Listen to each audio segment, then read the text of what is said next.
Ito muna. Hi guys! So ngayon, I'm bibidyo ko ang aking fish. Pig. Oh, Okay. video mo na. O, video na yung fish mo, guys. Ayan po, guys, yung fish ko, guys. Salita ka. Pig ko Guys, guys. ayan po yung fish ko, guys.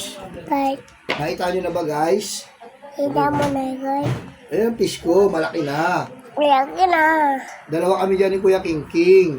Hawa ami o yung kinki. Iyon, galing. Dalawa sila, Kuya King. Alaga namin yan ni Kuya King po. Ulagin po. Alaga po namin yan. Laga. Baka malaglag yung cellphone ni Papa. Kundi ganyan, anga. Ito nga yun, o. Ayan, o. Ayan po yung may-ari ng fish. Si Rom, at saka po Nakita mo na? si Kuya King. Ayan po yung may-ari. Papa, ano password? Ano lang, 396. I'm dead. Ayan, ayan. Ano? Ayan po yung fish ko. Malaki na po yan, guys. Tingnan mo yaw. Guys, nagbablog na po ako, guys. Sabihin mo gano'n. 146 yung shipping fee.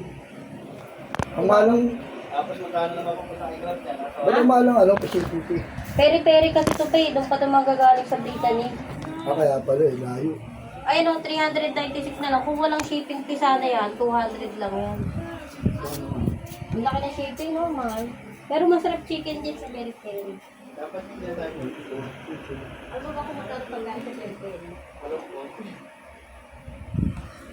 Nakakain ako din nung dinala ako ni Sir. Wala. Pasok-pasok tayo. Pasok-pasok ka yan. Stop Kanina na. ka ba? Kanina doon ka. Doon. Stop na.